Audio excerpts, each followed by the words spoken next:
I hired a woman to clean my house while my whole family was out. Just 1 hour later, my phone rang. "Ma'am?" The voice was barely a whisper, trembling. "Is anyone else authorized to be in the house?" My hand froze on my coffee cup. "No, why?" My voice came out strangled. "There's a woman upstairs." Petra's breath caught in terror. "She's wearing a long white dress. Her hair is everywhere. She walked down the hall and disappeared into the last room." The coffee shop spun around me. "Get out of there now! And call the police!"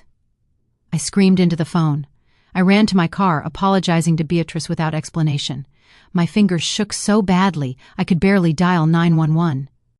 I thought it was just an intruder. Maybe a burglar or a squatter who'd broken in. I had no idea this moment would destroy everything I thought I knew about my life and my marriage. If you are watching this video, don't forget to like, share, and comment where you're watching from. I want to know how many people that love my videos. But let me start from the beginning, from that ordinary Tuesday morning when everything changed. That day, I woke up planning to clean the house myself before the rains came. When humidity settles into our old house, everything feels heavier, harder to manage. I rolled up my sleeves, grabbed a rag, and stood in front of the living room window, ready to start. The phone buzzed in my pocket while I was wiping the glass. It was Beatrice Winters. Her cheerful voice filled the line, telling me she was just passing through town for one day. She wanted to invite me for coffee, to catch up, to remember who we used to be. My heart warmed hearing that familiar voice. Beatrice and I shared so many childhood memories. We used to run through fields, stay up late talking about our dreams, believing anything was possible. How could I say no? But looking around at the dusty house, I hesitated. I couldn't just leave everything like this. Then I remembered Petra Navarro. She was a petite young woman in her early 20s who lived down the alley, cleaning houses to pay for her studies. I called Petra immediately, and she accepted right away, grateful for the work. I gave her specific instructions: clean the library, scrub the second-floor stairs carefully. Be especially careful with my husband Vincent's old shelves, where dust had collected for months. Above all, lock up tight when finished. I left her a spare key and drove off to meet Beatrice. We sat under a big tree at the coffee shop garden, dappled sunlight warming our faces. Beatrice told me about her life in the city, her adult children, time passing too quickly. I told her about Vincent, his job as a writer for the newspaper, his quiet intensity. I mentioned my days at home, sometimes too quiet, sometimes feeling strangely empty despite having everything. We laughed, remembering old times, feeling like girls again for just a moment of peace. Then my phone rang. I saw Petra's number and smiled, thinking she'd finished already. But when I answered, I didn't hear her usual timid, polite voice at all. Instead, I heard heavy breathing, like she was trying desperately to hold back complete panic. "Mrs. Hartwell," she whispered, her voice trembling so violently I could barely understand her words. "Is someone else in the house? Is anyone else authorized to be here?" My heart stopped. The coffee cup felt suddenly freezing cold in my shaking hands. "No," I replied, trying desperately to sound calm, though terror was climbing up my throat. "I'm having coffee with a friend. My husband Vincent is at the newspaper downtown. He won't be back until tonight. What's wrong, Petra? What happened?" On the other end, there were several seconds of terrible silence, just her short gasps. Suddenly, her voice broke completely. That's when she told me about the woman upstairs. I tried calling Petra back as I sped through town, but she didn't answer anymore. Every unanswered ring made my heart pound harder, like it would burst from my chest. I imagined the worst, someone attacking her, hurting her because I'd left her alone. The streets of my town seemed endless even though I was pressing the accelerator to the floor. When I finally pulled onto my street, the police car was already parked outside my house. Petra sat huddled on the front step, her face completely pale, her eyes wide with unmistakable fear. I ran to her and hugged her tightly. "Are you okay? Did you see anything else?" Petra just shook her head, her lips pressed tight as if she couldn't speak another word. 2 police officers emerged from inside, one middle-aged with a serious expression, one younger and uncertain.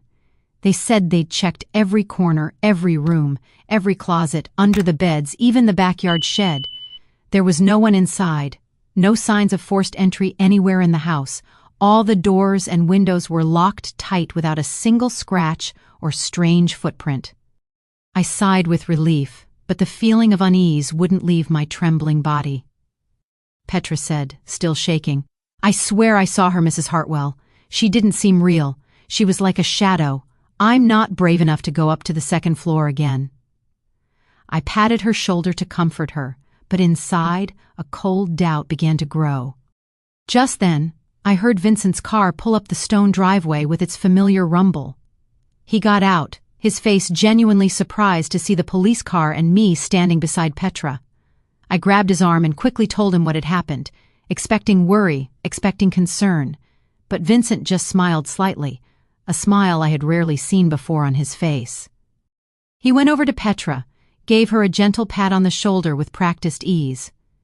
"You were probably just tired," he said in a soft, almost mocking voice that made me uneasy.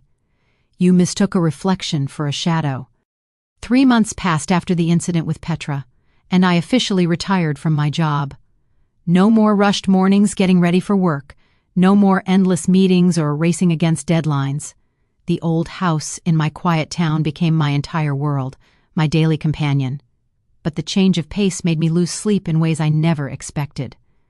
Every night I lay awake, staring at the ceiling, listening to the ticking clock in the darkness. On those sleepless nights, I started noticing strange sounds coming from the attic above our bedroom. At first, they were faint noises, like something small accidentally falling to the floor. I convinced myself it was just the wind blowing through the old windows or wood creaking. The house was over 70 years old after all. It had belonged to Vincent's family before us. Old houses make sounds, I told myself. That's just what they do. But little by little, the sounds became clearer, more distinct, impossible to ignore completely. I heard something like a chair being dragged across the floor slowly, heavily, deliberately.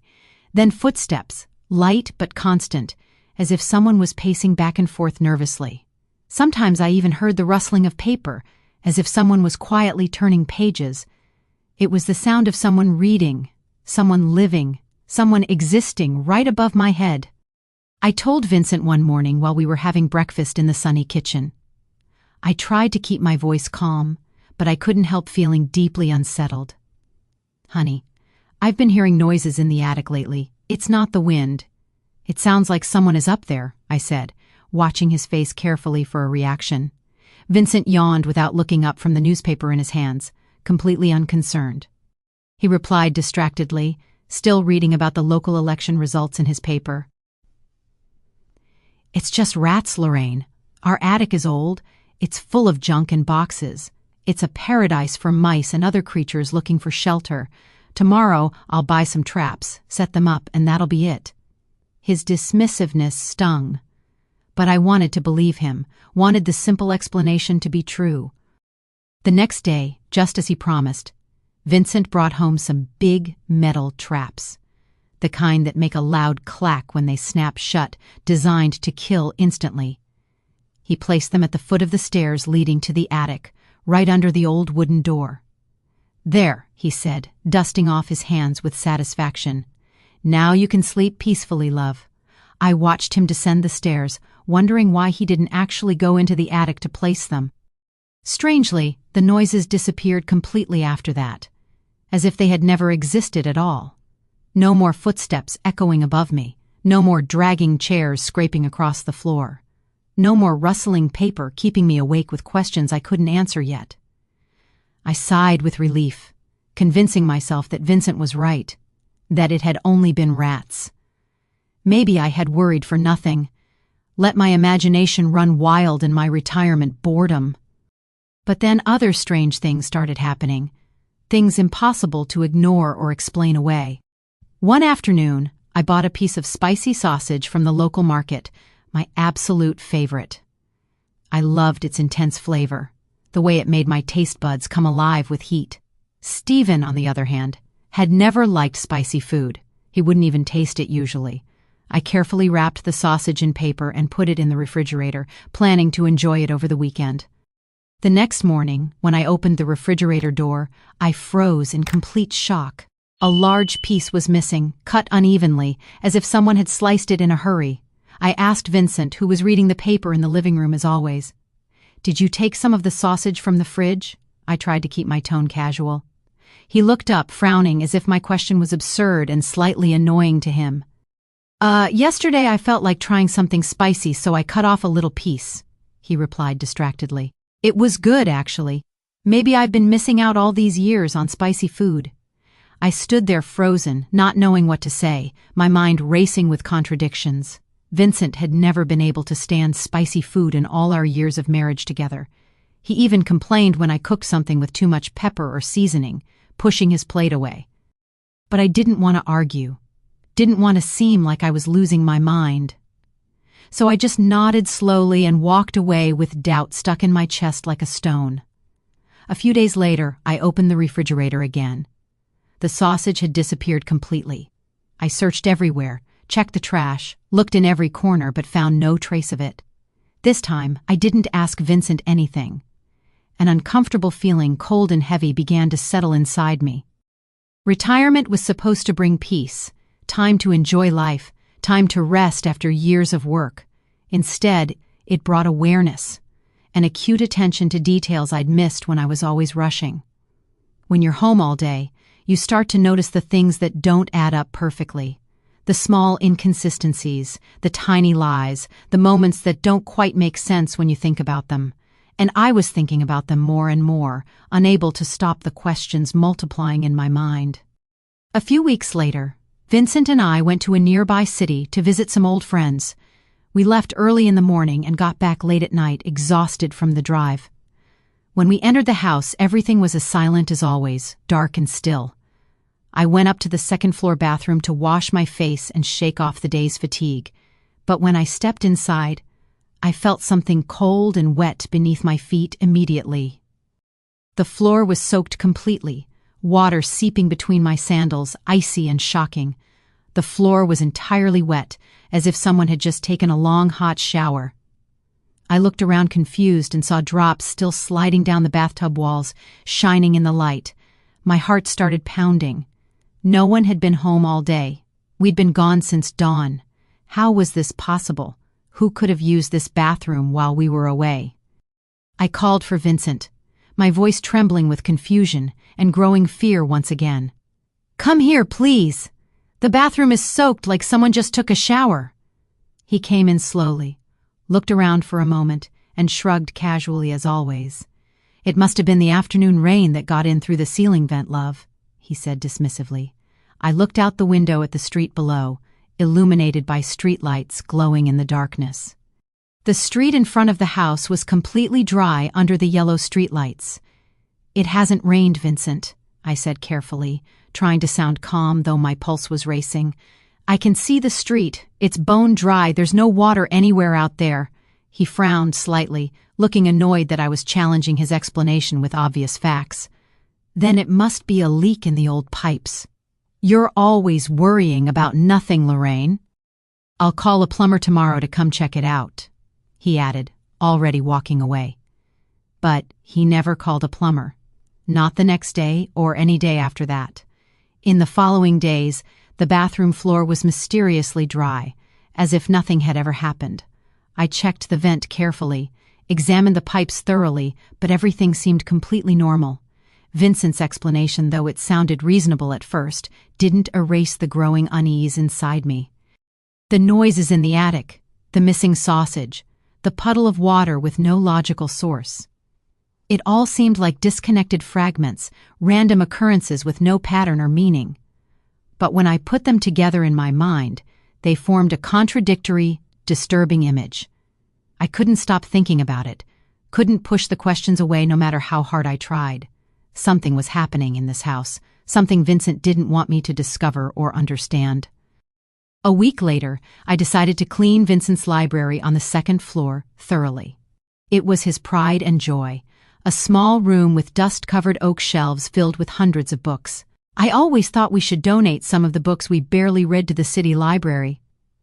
That day, I stood in the middle of the room, starting to sort books on Vincent's chaotic desk.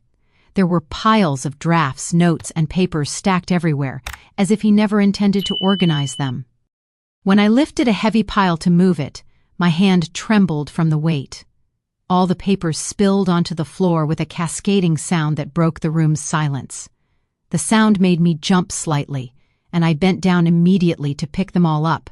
Just then, a small wooden drawer that had been stuck for years popped open with a dry click. I hesitated for a moment, my hand hovering over it, then looked inside with growing curiosity.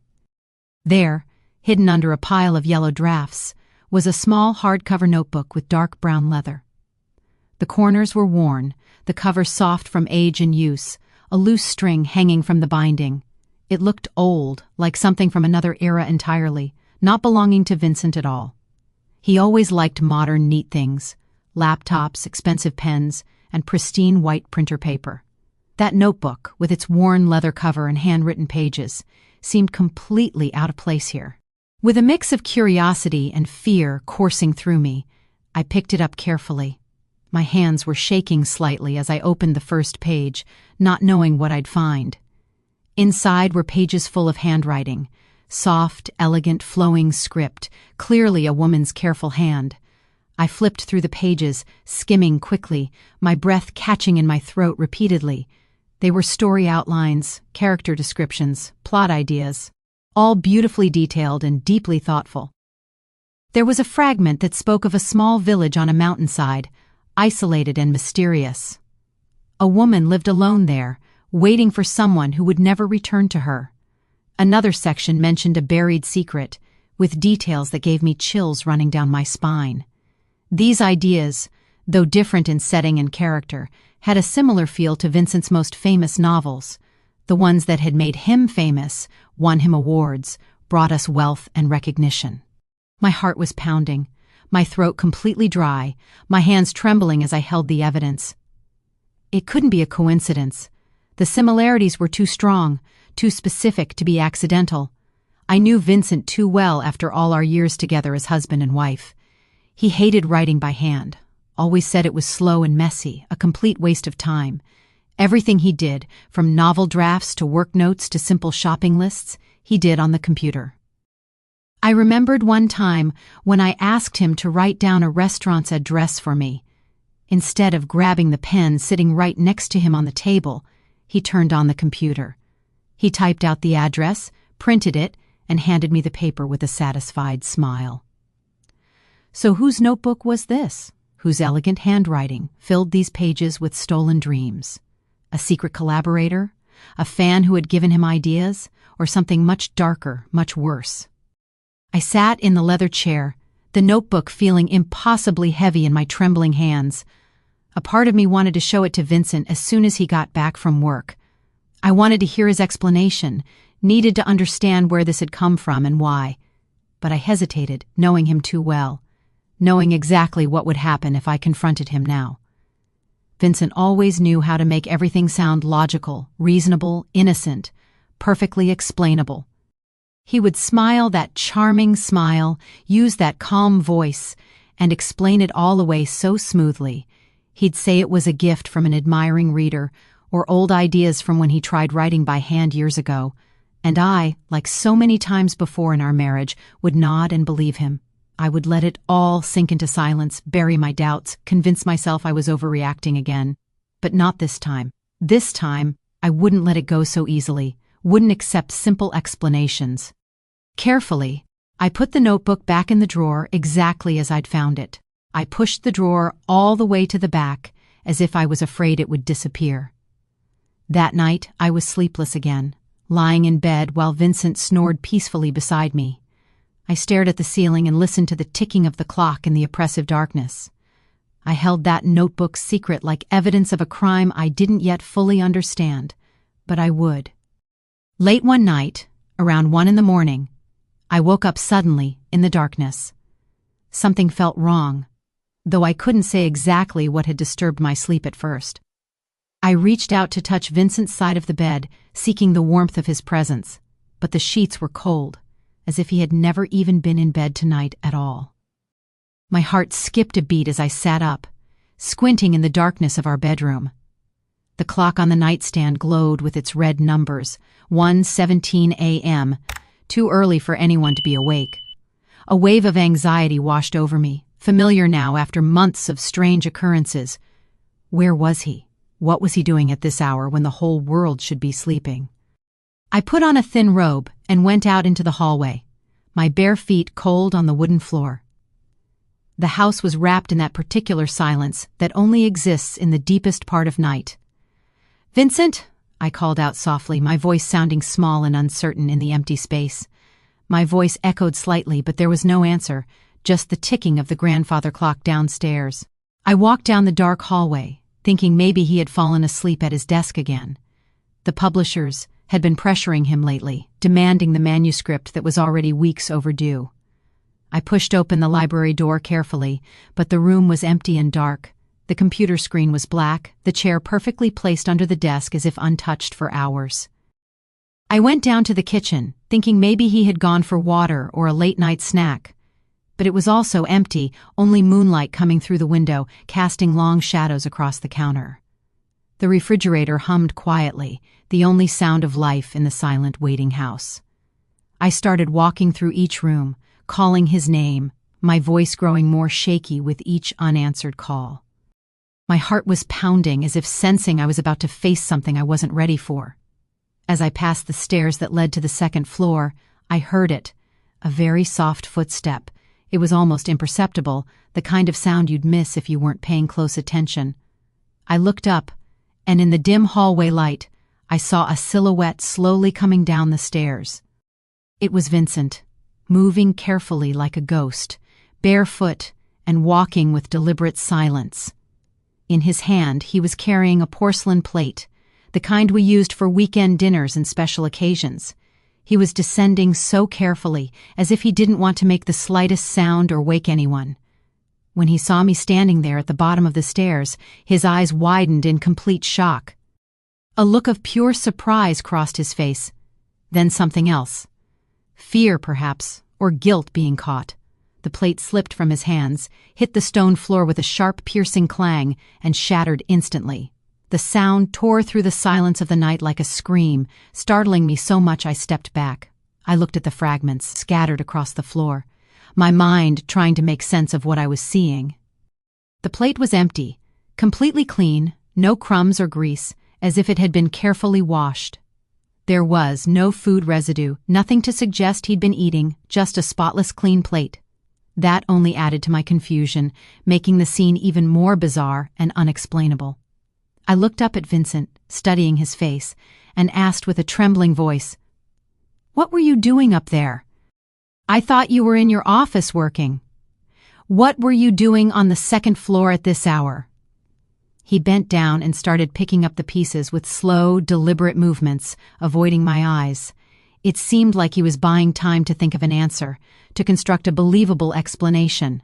He avoided my direct gaze and said in a forced tone that didn't sound natural at all, I got stuck on the end of the book. The editor won't stop pressuring me, you know that. I needed a quiet place to think, so I went up to the attic for a while to concentrate. I got hungry and brought up some food earlier. I was just bringing the plate back down.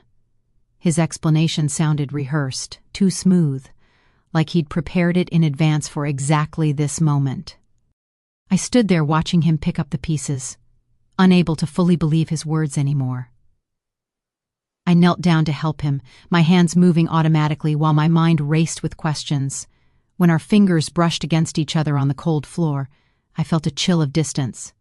The hand that once comforted me, that I'd held for years, now made my skin crawl with mistrust. That plate haunted me for the rest of the night and into the morning light. It was clean, spotless, as if freshly washed, not a trace of food anywhere on its surface, like he'd taken food up hours before and was bringing the evidence back down in secret. But why? Who was he feeding? And why did he look so terrified when he saw me standing there? I knew he was under enormous pressure from the publisher, from his editor, Felix Ramos. The constant phone calls had him on edge, making him irritable and distant from me. Maybe, I told myself weakly, he just needed space to write, needed quiet to think clearly. Maybe I was overreacting again, seeing conspiracy where there was only stress and writer's block. The next morning the house felt heavy, as if an invisible cloud was floating over us both. I woke up tired, my head full of unanswered questions that had kept me awake until dawn. Vincent, avoiding my eyes completely, got up earlier than usual and moved around like a stranger. I heard him making coffee in silence, the soft clinking of porcelain, but without his usual good morning greeting. He locked himself in the library, closing the door firmly, and I knew he didn't want to be disturbed. I stood in the hallway looking at that wooden door with a heavy, aching heart. Around noon, Vincent came out dressed in a gray suit and carrying a small suitcase, packed for travel. He stopped in the living room where I was sitting with a cup of cold tea, staring at nothing. "I need to get away for a few days," he said in a flat, emotionless voice that chilled me. "Maybe I'll go up north for a bit. I need a change of scenery to get inspired, to break through this block." I looked up, genuinely surprised. Vincent never left without advance notice or careful planning together. He always consulted me on the itinerary, asked my opinion, made it feel like our decision, not just his. "Why so suddenly?" I asked, trying to sound calm though my heart was pounding with suspicion. He didn't look at me directly, his eyes fixed on the window where sunlight filtered through the dust-covered glass. "The idea just came to me this morning. Sometimes you need to act on inspiration when it strikes. Be careful while I'm gone," he added. But there was something else in his tone, something like a warning. But just before he walked out the door, he turned suddenly and put his hands on my shoulders. His grip was stronger than usual, almost painful, which made me jump slightly in alarm. "Lorraine," he said in a low, serious tone that I'd never heard him use before with me, "while I'm gone, don't have anyone over. Do you hear me? Especially not anyone from the newspaper. If Felix Ramos, my editor, comes looking for me, tell him I went on a trip. Tell him you don't know when I'll be back. Don't give him any details or information."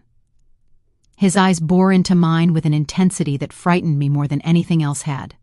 I nodded slowly, feeling my chest tighten with fear, feeling like his words were less request than command. Vincent left, and I watched his car disappear down the street, leaving me alone with my questions. His warning echoed in my head, sounding less like concern and more like desperation or threat. Don't let anyone in, especially not Felix Ramos. What was he so afraid of being discovered? I stood at the window for a long time, wondering what secrets were locked in the rooms above me. Vincent had been gone for about 2 hours when the doorbell rang, sharp and insistent. I looked through the peephole and saw Felix Ramos, Vincent's editor, with a young female assistant beside him. They both looked impatient, frustrated, like they'd been dealing with Vincent's excuses for far too long. I hesitated for a moment, my hand on the doorknob, feeling my chest tighten with anxiety. Vincent's words echoed in my head. Don't let anyone in. Especially not Felix Ramos. But I couldn't just stand there without opening the door. That would be even more suspicious. I took a deep breath, opened the door slowly, and forced a smile onto my tense face. Felix Ramos didn't wait for an invitation. He walked straight into the living room with visible annoyance. "Mrs. Hartwell," he said harshly, his voice filled with barely controlled anger and frustration. "I know Vincent is home. Stop covering for him. We need the manuscript urgently and immediately. The deadline was 2 weeks ago. The publishing schedule is completely disrupted because of him." I kept my composure, though my hands were shaking, and repeated exactly what Vincent had told me to say. "I'm sorry, Felix, but Vincent left this morning to find inspiration somewhere up north. I don't know when he'll be back. He said he needed a change of scenery to break through his writer's block." Felix let out an ironic laugh that chilled my blood and made the hair on my neck stand up. He pointed toward the window, toward the Vargas house, our neighbors directly across the street from us. "Don't lie to me anymore, Mrs. Hartwell," he said sharply, his tone cutting like a knife through my pretense. "Mr. Vargas told me he sees the attic light on late every single night, sometimes until 3 or 4 a.m. If Vincent is working that much, burning the midnight oil like that, He should have the manuscript ready by now. He shouldn't be hiding from us like this, avoiding calls, making excuses, missing every single deadline. The young assistant, a girl with a kind face and gentle eyes, intervened with a softer approach. "Ma'am, we just want to help Vincent. If he's having writer's block, he should talk to us honestly. We can support him, give him an extension, work with him, but we need communication and honesty." Her tone was soft and genuinely caring, but I couldn't concentrate on her words anymore at all. Felix's words hit me hard, like a physical blow to my chest that knocked the breath from my lungs. The attic light. Every night. I had never noticed that, never thought to look up at my own house from outside. We hardly ever went up there. It was full of old boxes, cobwebs, forgotten family belongings gathering dust. Why would a light be on? Why would Mr. Vargas see it burning every night when Vincent claimed to work in his library? My heart stopped, my mind spinning with all the accumulated evidence I'd been trying to ignore. The noises in the attic that stopped when traps were set. The missing food, the wet bathroom floor, the mysterious notebook with feminine handwriting, the empty plate at 1 a.m. And now this. The attic light on every night, visible to neighbors, a beacon of the secret I'd been living with. I tried to keep my composure as I walked Felix and his assistant to the door, my legs trembling beneath me. I promised to let Vincent know as soon as I heard from him, whenever he decided to call or return, but as I closed the door behind them, I leaned against it heavily, my whole body shaking uncontrollably. My mind was spinning, racing, connecting all the scattered fragments into one horrifying picture that I could no longer deny. The scattered pieces were starting to fit together like a terrible puzzle I didn't want to complete. The noises in the attic, the missing sausage, the puddle in the bathroom, the mysterious notebook, the empty plate, and now the light burning every night while I slept below, completely unaware. Everything pointed to the same place, the attic, that forgotten space I hadn't been up to in years, maybe decades. I didn't feel scared anymore. Instead, a cold determination began to grow inside me like fire. It was a silent flame, pushing me forward, demanding I find the truth no matter how terrible it might be. I went to the backyard shed where weak light from the street lamp snuck through cracks in the door. The smell of dust and old oil made me cough as I searched for what I needed to reach the attic. I looked for the old folding ladder we hadn't used since we first moved into this house years ago. It was heavy, covered in dust and cobwebs, as if time itself had forgotten it existed back here. I dragged the ladder down the second-floor hallway, each step feeling impossibly heavy beneath me. It felt like I was carrying all my accumulated suspicions with me, all the weight of the truth I was about to face. When I placed the ladder under the hatch that led to the attic, I felt my heart pounding wildly. But it wasn't from fear. It was from urgency, from a certainty that I was about to discover something world-shattering. The metal latch was rusted, so stiff that I had to use all my strength to move it at all. I gritted my teeth and pushed hard until it finally gave way with a sound like a final warning. The sound of the metal clicking open felt like permission, like fate saying it was time for truth. I lifted the cover of the door, and a wave of hot, damp air washed over me immediately. It brought with it the smell of old paper, human confinement, and many years of captivity and suffering. That smell turned my stomach, made me gag, but I didn't stop. I couldn't stop now, not when I was this close. I turned on my phone's flashlight, and the cold white light cut through the oppressive darkness above. I took a deep breath, steeling myself for whatever I was about to discover up there. And then I went up, each step creaking under my feet like a warning or a countdown. Each creak seemed to be guiding me to a world I wasn't ready for, but had to enter anyway. The attic was bigger than I had imagined, a dark space stretching out before me into shadows. There were stacked cardboard boxes everywhere, old furniture covered with dusty white sheets like ghosts.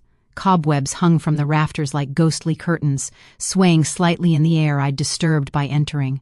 The only natural light came from a small, dirty window, casting weak, opaque rays onto the wooden floor. I scanned the flashlight across the room slowly, my heart beating so hard I thought it would burst. In the farthest corner of the attic, there was a small, surprisingly tidy space. organized and lived in. A wooden table, a chair with a broken leg, and a dimly lit oil lamp casting yellowish dying light. And then I saw her. A woman sitting with her back to me, thin and still, like a statue made of shadows. She had long white hair, tangled and unkempt, falling over her shoulders like a forgotten waterfall of time. She was wearing a yellowish-white dress with torn edges, stained and worn from years of use. The sound of a pencil scratching on paper was the only thing breaking the heavy, suffocating silence. It sounded like a faint heartbeat of life, proof that someone was truly here, truly alive, truly existing in this prison. I froze completely, my throat closing up, unable to speak or even breathe for several seconds. I stammered weakly, Who's there?" My voice sounded pathetic, swallowed by the darkness around us. The pencil stopped scratching immediately. The woman turned her head sharply, unnaturally fast, toward me. Under the dim lamplight, her gaunt, pale face appeared. Sunken eyes, hollow cheeks, lips cracked from dehydration and malnutrition. Her eyes were tired, but with something hauntingly familiar that made my entire body tremble violently. My world fell completely apart in that single moment of recognition, shattering like glass around me. My legs gave out, and I had to lean on an old trunk to keep from collapsing onto the floor. It was Iris, my sister Iris, the face I hadn't seen in 30 years except in dreams and fading photographs. Iris, who the whole family believed was lost forever, possibly dead, certainly gone from our lives permanently. She was here, in the attic of my house, in a state that broke my soul into 1,000 pieces. Around her, scattered evidence of a small world of secret existence, of a life lived in captivity and darkness. A huge pile of handwritten manuscripts, several empty cans, rolling water bottles, a dirty blanket on a thin mattress, an old bucket for her needs. All of it was living proof of a life lived in captivity, of someone surviving against impossible odds. Iris looked at me with eyes full of tears that hadn't fallen yet, that seemed to have been held back for decades. Her dry, cracked lips trembled as she tried to speak, her voice hoarse as if she had forgotten how to use it properly.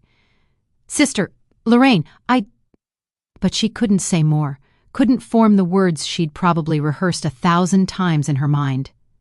She just looked at me, her eyes full of tears, begging for a forgiveness I didn't yet understand or know how to give. 30 years. 30 years she'd been 10 feet above my head while I slept, ate, laughed, lived my life, completely unaware. While I mourned her, cried for her until my soul ran dry, thinking I had lost her forever to the world. And all along she was right here, imprisoned in my own home by the man I loved, the man I trusted most in the world. I didn't hear anything else after that moment of recognition.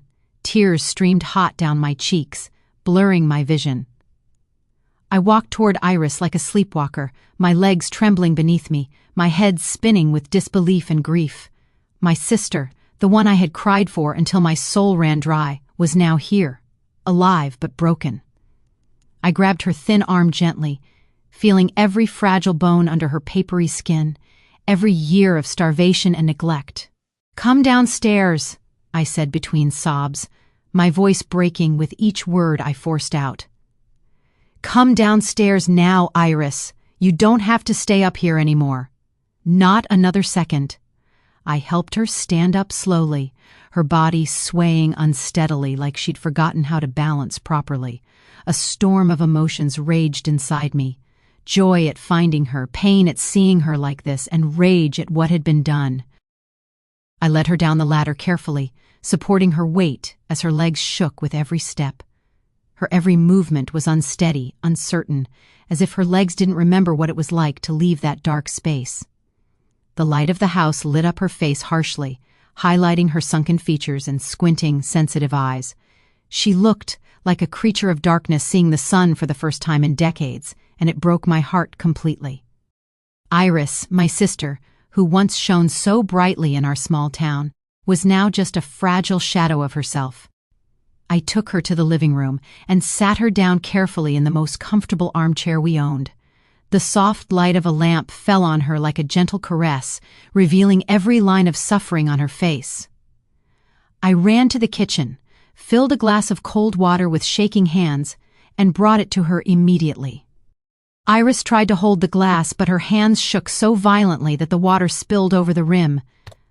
I knelt beside her, held the glass steady, and helped her drink sip by sip, like feeding a child. Tears burned my eyes, but I held them back because I didn't want her to see me weak right now. She needed me to be strong, at least for this moment, at least until she could find her own strength again. After a few sips, Iris started to cry. Not a soft cry, but a silent scream of decades of repressed pain. It wasn't gentle weeping, it was a release, as if all the years of suffering were bursting out at once. She collapsed onto my shoulder, her thin body trembled violently, and I just held her tight, feeling every vertebrae. I didn't ask her anything yet. I just stayed there in silence, letting her cry, letting the tears wash away some weight. When Iris finally calmed down, her breathing still ragged, she began to speak in a broken, barely audible whisper. "Sister Lorraine," she murmured, looking at the floor, unable to meet my eyes with her own shame-filled gaze. "I never thought I'd see you again, especially not like this, not in these circumstances, not after everything." I took her hand, squeezing it gently, trying to give her some warmth, some comfort, some courage to continue. "Tell me, Iris," I said, my voice firm but tender, trying to create a safe space for her truth. "What happened? Why are you here? How long have you been living up there?" Then she started to tell me her story, and every word was a stab through my heart, through my soul. She told me about that fatal night 30 years ago when her entire life fell apart in a single moment. Clarence Torres, her boss at the newspaper, had asked her to his apartment to talk about work, about a story. Iris, young and naive and trusting, believed him, thought it was a professional meeting, nothing more than that. But when she arrived at his apartment, Clarence was drunk, his look no longer that of a boss but of a predator. His voice was thick with alcohol and threats as he tried to force himself on her, grabbing her, touching her inappropriately. Iris fought back with all her strength, pushing him away, screaming for him to stop, to leave her alone. She pushed him hard, but he didn't stop. He kept coming at her, his intentions clear and terrifying. In the middle of the struggle, panicking and desperate, she grabbed a small marble statue from his shelf. "Sister, I just wanted him to stop," she said, her voice choked with guilt that had eaten at her for 30 years. I didn't want that to happen. I just wanted him to stop touching me, to let me go. But the blow was too hard, delivered with all the desperate strength of a woman fighting for her life and dignity. Clarence fell to the floor, hitting his head on the sharp corner of the coffee table, and lay there motionless. There was blood, so much blood, and he showed no signs of life, no breathing, no movement, nothing at all. Iris said she froze completely, not knowing what to do, her mind blank with overwhelming fear and shock. Just then, Vincent showed up at Clarence's apartment door, claiming he was just stopping by to invite Iris to dinner. But when he walked in, he witnessed the terrifying scene. Clarence's body, the blood, Iris standing there in shock. "I wanted to call the police, sister," Iris said, her eyes red and swollen from crying and years of guilt. "I wanted to turn myself in, do the right thing, face the consequences of what I'd done in self-defense." But Vincent wouldn't let her make that call. He stood there looking at her with a chilling, calculated calmness. "You'll go to jail, Iris," he said in a cold, emotionless voice that still haunted her after all these years. "You'll lose your whole life. Let me help you. For Lorraine's sake, I'll protect you from this terrible fate." I listened, my body going cold, feeling like ice was spreading through my veins with each revelation. Vincent, the husband I loved and trusted completely, had manipulated my sister using my own love for him as a weapon. He convinced Iris that hiding the truth was the only way to protect me, to keep our family from bearing the shame. That night, under the cover of darkness and the isolation of the Santa Rosa Hills, Vincent took Clarence's body alone. He dug a grave on the hillside in a place no one knew, a place no one ever went, hidden and forgotten. He buried the secret there along with the body, covering it with dirt and lies and 30 years of silence. Then he brought Iris to our house in the middle of the night when I was already deeply asleep, completely unaware. He hid her in the attic, telling her, "It's just temporary, just until things calm down, just until it's safe." But temporary turned into 30 years of captivity, of imprisonment, of a life stolen and hidden away from the world. Vincent turned Iris into a ghost, a non-person living in secret in her own sister's house right above my head. When the police investigated Clarence's disappearance, they discovered he had withdrawn a large sum of money before he vanished. Vincent skillfully spread the rumor that Iris and Clarence were having an affair and had run off together with the money. That story, combined with both of their disappearances at the same time, made everyone believe it, including me. The investigation stalled quickly, and Iris, in the eyes of the world, became a fugitive who had abandoned her family. I stood there, tears streaming down my cheeks, but they weren't from sadness anymore. They were from pure rage. It was the pain of betrayal so deep I didn't know if I could ever recover from it, ever forgive what had been done. I remembered the days after Iris's disappearance vividly, as if they were yesterday instead of 30 years ago. I cried until I had no strength left, until my eyes were swollen shut, until I couldn't breathe from sobbing. Our mother aged overnight from grief, her hair turning white within weeks, her spirit broken by the loss of her daughter. I remembered Vincent's sudden literary career that started just months after Iris disappeared, his unexpected success and fame. His successful novels came one after another, the wealth and recognition and awards we achieved together as a couple. Everything, in the end, was built on my sister's pain and sacrifice, on her stolen words and stolen life. "I didn't know, Iris," I whispered, my voice broken and raw with emotion I could barely contain. "I didn't know any of this. I trusted him completely. I never suspected, never even questioned his sudden success." "The first few years in the attic were absolute hell, sister," Iris continued, her voice distant, reliving those dark days. "I lived in constant fear and crushing guilt and with an unbearable loneliness that nearly drove me insane. Every night I dreamed the police were coming for me, or worse, that I'd be trapped in the darkness forever, forgotten." She paused and took a shaky breath before continuing with her devastating story of survival and forced creativity. To keep from going completely crazy, losing my mind entirely, I started writing about anything and everything. I wrote about the stories I dreamed of, about worlds where I could be free, where I wasn't a shadow or a ghost. I listened, feeling every word like a physical stab, like a knife twisting deeper into my heart with each sentence. I pictured Iris, the vibrant young woman she once was, huddled in that cold, dark attic, clinging to a pencil like it was her last hope. "And one day," she continued, her voice taking on a bitter edge I'd never heard from her before, "Vincent found my writings scattered around. I thought he would encourage me, maybe even help me publish them under my own name someday when this was over. But no, sister." His eyes lit up like he had discovered a treasure, like he'd found gold in that dark attic. He said, "Iris, you have real talent here. Write. Write for me. I will be your voice to the world, your representative." I was paralyzed, my head spinning, my entire understanding of my life and marriage crumbling into dust before me. I remembered that time when Vincent suddenly announced he was quitting his stable accounting job at the newspaper to follow his passion. He said he wanted to pursue writing full-time, to become a novelist, to create art and literature and beauty. Friends and family were shocked because he had never shown any interest in literature before, never even read much fiction.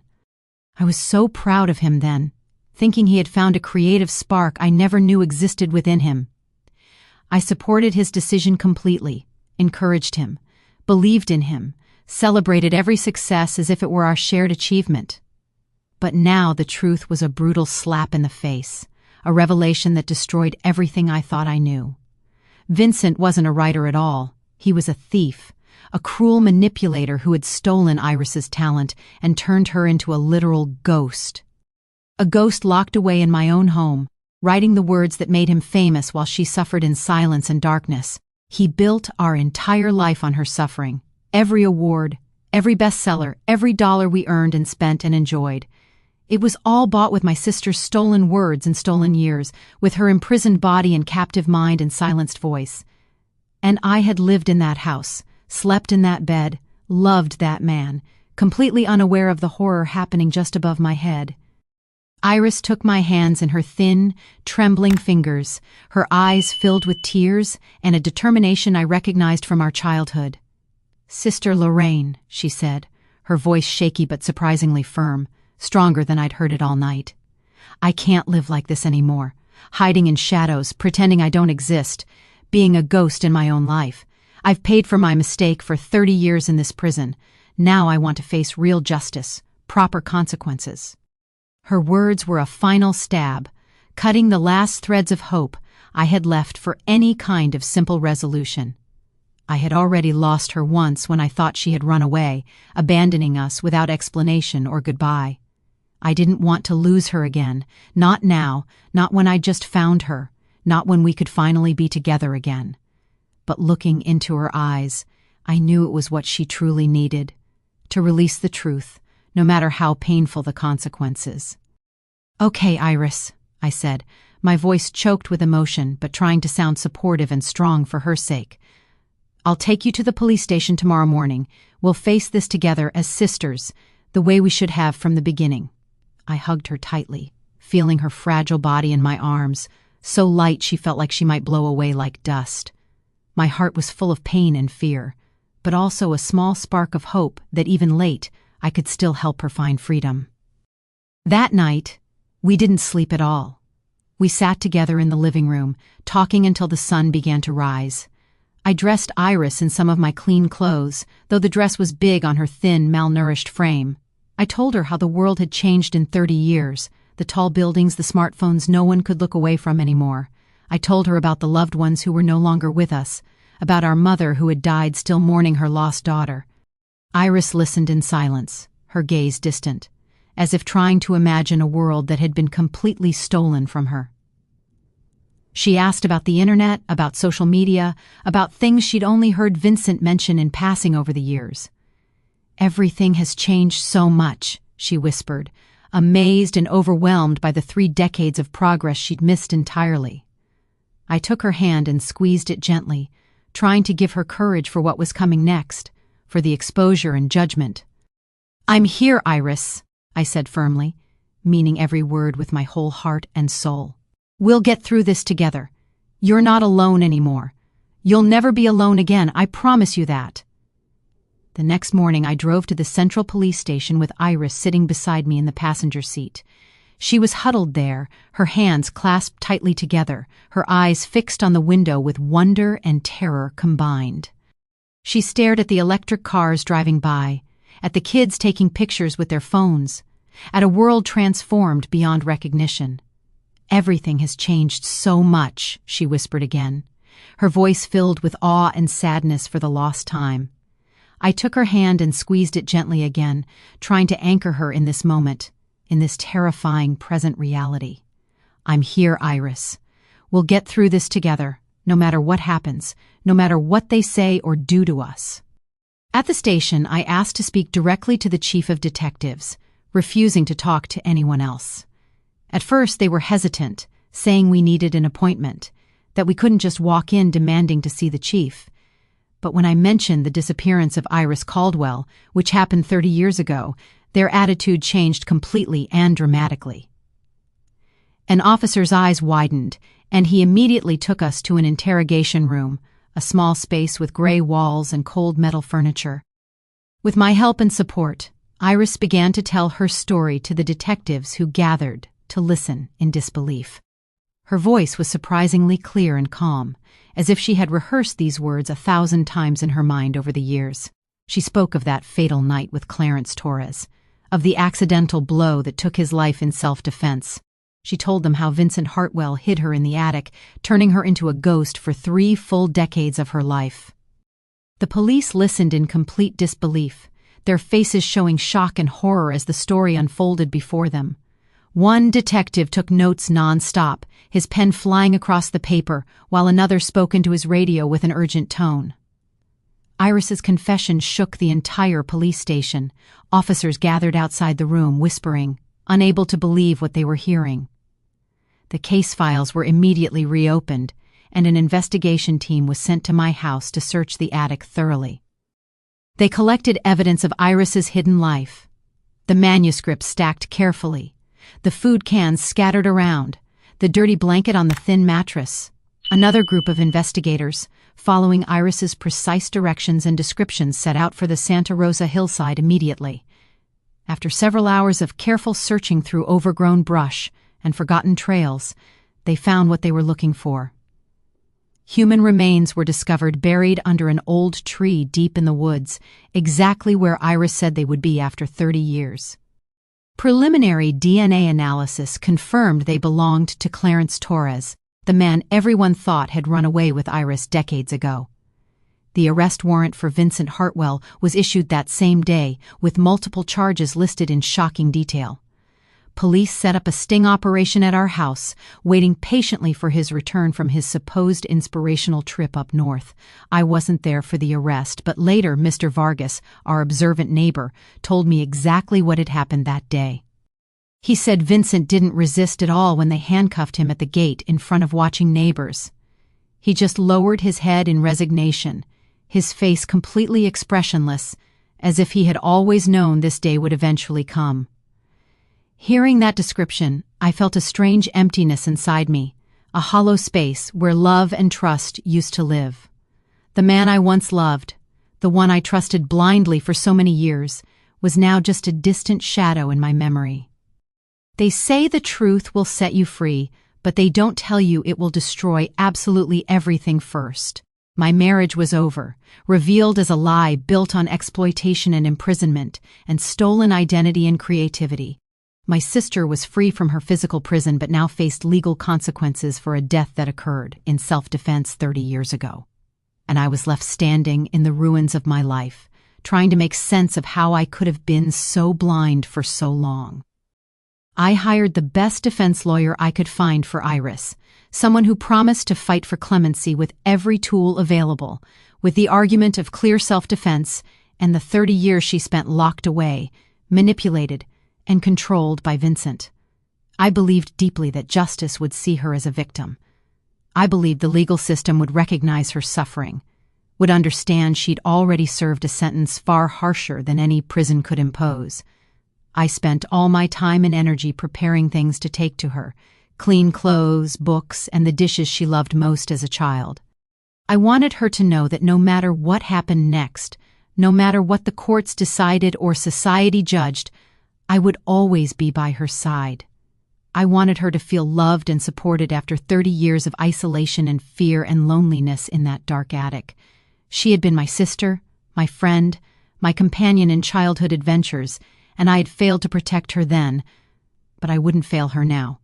I would fight for her, stand beside her, and ensure she knew she was valued and loved and believed. The attic light had burned every night, visible to neighbors, a beacon of the terrible secret I'd been living with unknowingly. Now that light was finally off, the darkness exposed to the harsh brightness of truth and legal proceedings and public scrutiny. Iris was free from her physical prison, but the emotional and psychological prison would take much longer to escape from completely. And I knew that healing, for both of us, would be a long and painful journey through guilt and grief and gradual forgiveness. Vincent's trial took place several weeks later, becoming a scandal that rocked the entire country and dominated every news cycle. The press called it The Writer and the Ghost in the Attic Scandal, a title that seemed pulled from fiction itself. Newspapers filled their front pages with Iris's story, with photos of our house, with speculation about how this could happen. A young woman imprisoned, stripped of her freedom and identity, used to build the fame of a man who didn't deserve it. Faced with irrefutable evidence that couldn't be denied or explained away, Vincent finally broke his silence in court. The remains of Clarence Torres found on the Santa Rosa hillside, exactly where Iris said they would be after 30 years. The manuscripts found in the attic, all in Iris's distinctive handwriting, matching the notebook I'd discovered in the library. And Iris's own testimony before she died. Recorded and preserved, her voice finally heard after decades of enforced silence. Vincent lowered his head in the courtroom and confessed to everything, his voice flat and emotionless throughout. He was charged with multiple serious crimes that would keep him imprisoned for the rest of his natural life: kidnapping and false imprisonment, copyright theft and fraud, obstruction of justice, and covering up a crime scene. The sentence was a fitting end to his lies, but I felt absolutely no relief, no satisfaction, no sense of justice served. For me, Vincent had died the day I discovered the truth about what he'd done to my sister and to me. The day the man I loved became a complete stranger, a monster I never knew existed beneath the surface. I didn't attend the trial, couldn't face him, couldn't look into the eyes that once spoke words of love to me. Those same eyes had watched Iris suffer for 30 years, had used her talent, had stolen her life without remorse or hesitation. Instead of going to court, I focused all my energy on supporting Iris through the legal process and media attention. I hired the best defense lawyer I could afford, someone with a reputation for winning impossible cases and fighting for victims. Together, we built a strong case, arguing self-defense, coercion, false imprisonment, and severe psychological trauma from decades of captivity. I believed deeply, desperately, that justice would see her as a victim, not a criminal, that she'd already paid far more than society could demand. I spent my days preparing care packages to take to the detention center where Iris was being held pending her hearing. Clean clothes that actually fit her thin frame, books she'd always loved as a child, novels she'd never had the chance to read. I included the dishes she loved most from our childhood. Comfort food our mother used to make on special occasions and Sunday dinners. I wanted her to know that no matter what happened, no matter what anyone said or thought, I would always be by her side. The media attention was overwhelming and invasive. Reporters camping outside my house, cameras flashing whenever I left to visit Iris. They shouted questions at me about how I didn't know, about what I'd say to other victims, about whether I blamed myself. I ignored them all, keeping my head down, focusing only on Iris and her needs and her healing from the trauma. But inside, the guilt was eating me alive. How could I not have known? How could I have been so blind for so long?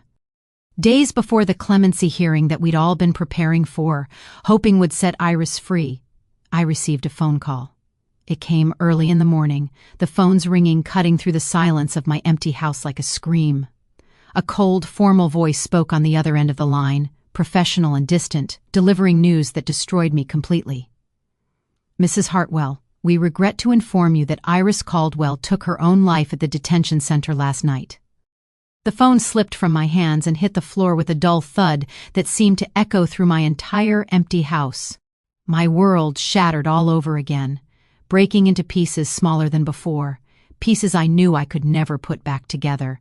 Iris, my sister, the one I had just gotten back after 30 years of mourning and grief, had chosen to leave forever.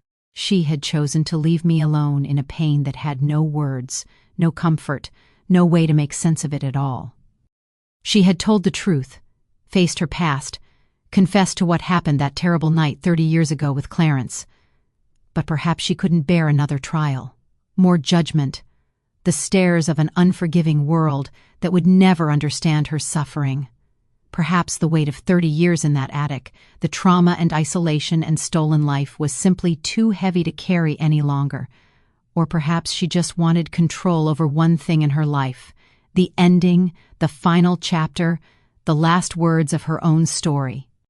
The officer on the phone said Iris had left a letter for me, written in her last hours of life. They gave it to me that afternoon when I went to the detention center, my hands shaking as I reached for it. I held it with trembling fingers, looking at her soft, familiar handwriting that I'd seen in the attic, manuscripts, and the hidden notebook. But now it was slightly clumsy, unstable script, as if she had used her very last ounce of strength to write these final words to me. I opened the letter right there in the detention center hallway, unable to wait, and tears fell before I read the first line. "Dear Sister Lorraine," she wrote in that beautiful, heartbreaking script that was uniquely hers, uniquely Iris. "When you read this, I will finally be truly free. Free from fear, from guilt, from the prison that was never just the attic. For 30 years I wrote to survive, to not disappear completely, but I could never write under my own name, never claim my own voice. I lived as a ghost for so long that I don't know how to be real anymore, how to exist in daylight and truth. And now it's time for that ghost to fade away completely, to rest, to finally stop fighting and running and hiding. I don't regret telling the truth. It was the only right thing I did in all these years of lies and silence and captivity. Don't be sad for me, sister. Think of it as me finishing my life story, writing the ending I choose for myself. The final manuscript is still in the attic, inside a wooden box under the table where I spent so many years writing. It's the only work I wrote entirely about myself, about us, about our childhood, and what happened to me and the truth. If you can, please let it bear the name Lucy del Rosario, the name I wanted to use if I ever became a real writer. Let the world know that name, know that I existed, that I wrote, that I was more than just Vincent's ghost or his victim. I folded the letter carefully, clutching it to my chest, soaking it with my tears that wouldn't stop falling no matter how hard I tried. Lucy del Rosario, the pen name Iris had dreamed of using, the identity she'd imagined for herself in better times, in a different life, the name that had been stolen from her along with everything else. Her freedom, her voice, her future, her very existence in the world. I knew with absolute certainty that I had to fulfill her last wish, no matter how painful, no matter how much it cost me emotionally. I would find that manuscript and bring it to light so the world would know Iris's story, her truth, her talent, her suffering. I would make sure Iris wouldn't just be a name in my memory or a footnote in Vincent's scandal, but a true writer, a woman who survived impossible circumstances, who never stopped creating despite everything, who chose her own ending when nothing else was hers to choose. She wrote, "Think of it as me finishing my life story, the final manuscript. She chose her ending. That's the only freedom she had left." I read Iris's letter over and over again until I had memorized every word, every curve of her handwriting, every tear stain on the paper. I read it in the morning when I woke up alone in the too-big house, in the afternoon when silence pressed down on me. I read it at night when sleep wouldn't come, when guilt and grief tangled together into something unbearable inside my chest. The letter became my constant companion, my connection to Iris, proof that she had existed and loved me until her very last moments. For 30 years I wrote to survive, but never under my own name.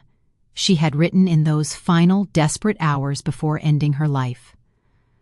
Those words haunted me more than any others, the tragedy of a brilliant writer forced to give her voice to someone else entirely.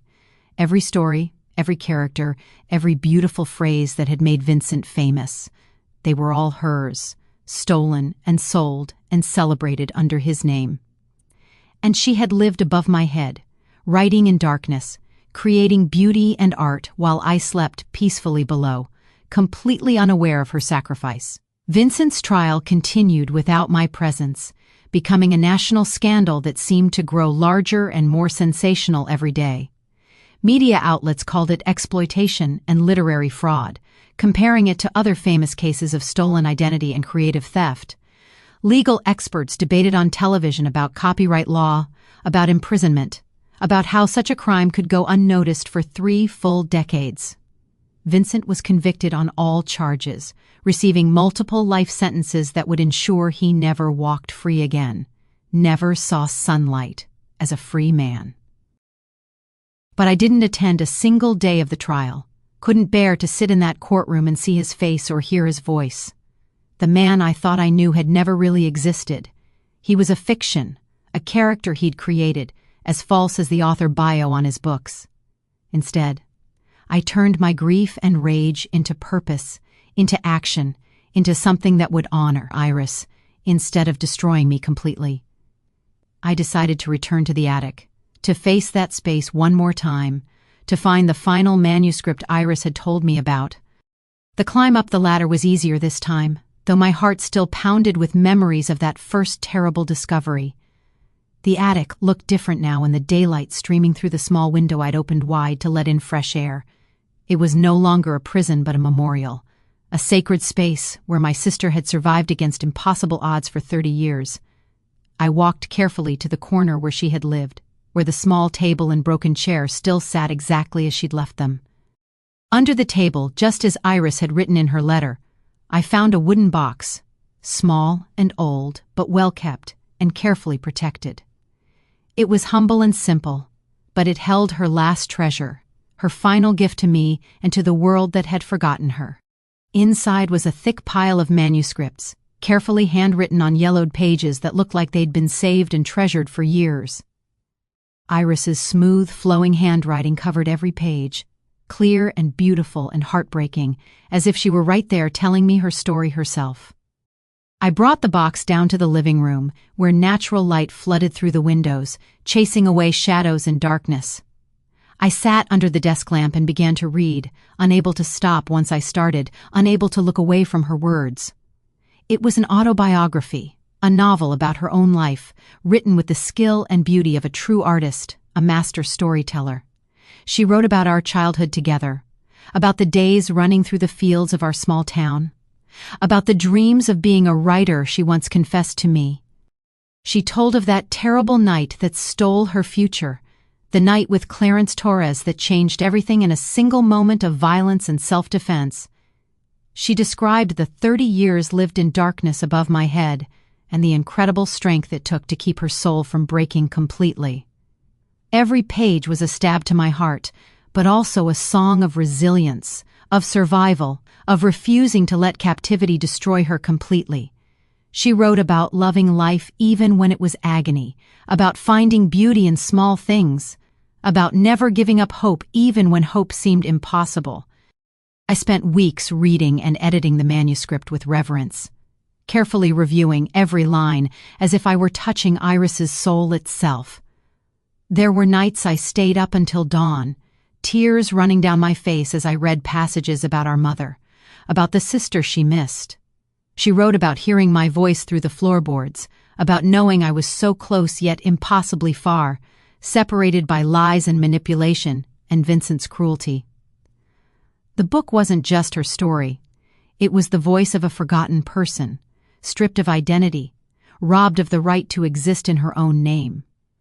I knew with absolute certainty that I had to bring it to the world, to make sure Iris wouldn't just be a name in my memory.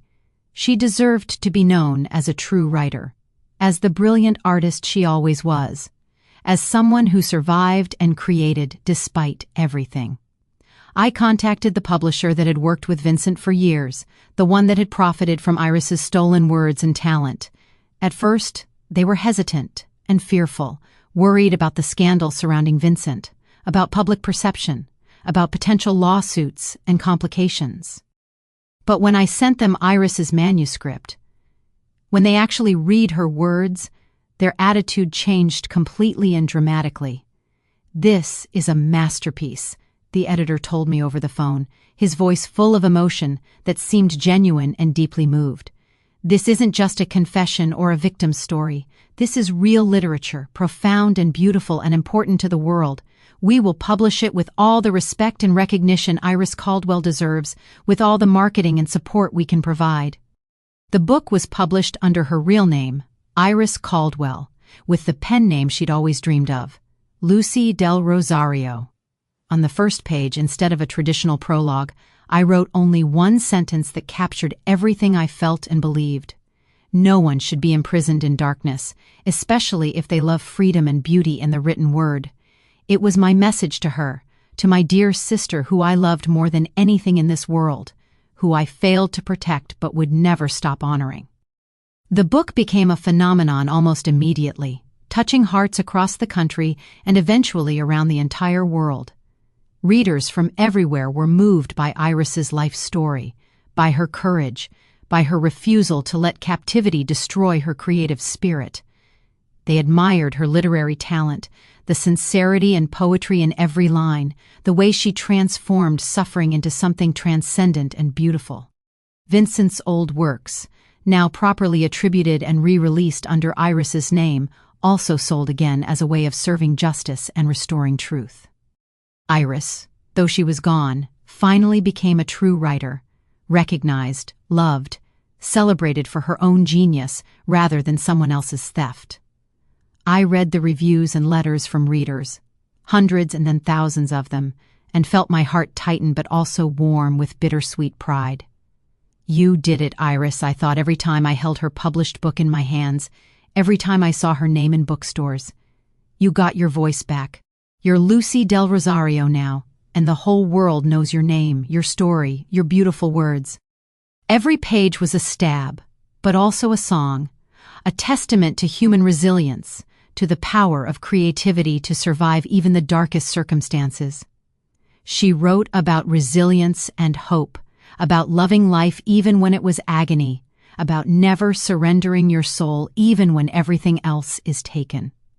And though I would never stop mourning her loss, never stop wishing I had discovered the truth sooner, I found some peace in this. Her voice was recovered, her identity restored, and justice, imperfect and late as it was, had finally been served in the only way that mattered now. The autobiography was published as The Ghost in the Attic by Lucy del Rosario, with Iris Caldwell's real name prominently displayed. On the first page I wrote, "No one should be imprisoned in darkness, especially if they love freedom and the written word." The book became an international phenomenon, readers weeping over Iris's courage, media praising her extraordinary literary talent despite decades of captivity. Vincent's old novels were re-released under Iris's true name, with explanatory forewords detailing the theft and exploitation that built his false reputation. Letters poured in from readers worldwide, thousands of them thanking Iris for her courage, her honesty, her beautiful, resilient words. Women who had been silenced wrote that Iris gave them courage to find their voices, to reclaim what had been stolen from them. "Dear Lucy," they would begin, using the pen name she'd chosen, the identity she'd claimed in her final act of self-determination. I kept every letter in carefully organized boxes, creating an archive of her impact, evidence that she had mattered profoundly to the world. I decided to transform the attic from prison into memorial library before leaving the house that held too many painful memories.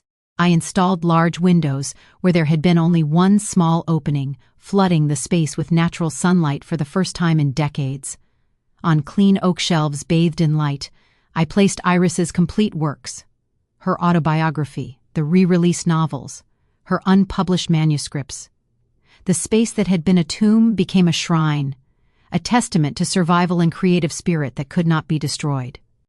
I reflected often on how such terrible secrets can hide in plain sight for 3 full decades of ordinary life.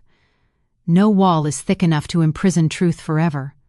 Eventually it seeps through cracks, leaves evidence, demands to be acknowledged and known.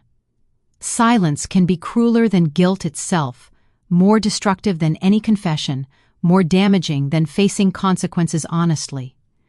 When people asked if I'd do anything differently, I always said, I wish I'd looked up sooner, questioned more, trusted my instincts.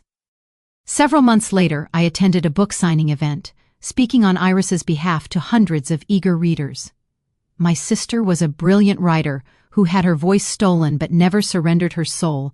I told each person who came through, when you read her words, you're reading the work of an artist who transcended her circumstances through creativity and resilience. That's how I want the world to remember her. As Lucy del Rosario, the writer she always deserved to be. The true revenge wasn't Vincent's imprisonment, or his public shame, or his complete fall from grace and lost reputation. The true revenge was ensuring Vincent Hartwell's name would fade from memory, while Iris Caldwell's name would shine brighter with each year. His books became footnotes in her story, his fame revealed as fraud, his legacy nothing but a cautionary tale about exploitation. But Iris, Lucy del Rosario, would be remembered as a brilliant writer, a survivor, a voice that could not be silenced even by darkness. I still visit the attic-turned-library sometimes, sitting by the window with sunlight warming my face, reading her words aloud. She's in the sunlight now, I remind myself when grief threatens to overwhelm me completely and unbearably. In the pages, in my heart, in the hearts of thousands of readers around the world, free forever. Justice isn't always about punishment. Sometimes it's about restoration, restoring a voice that was stolen, ensuring it will never be forgotten again.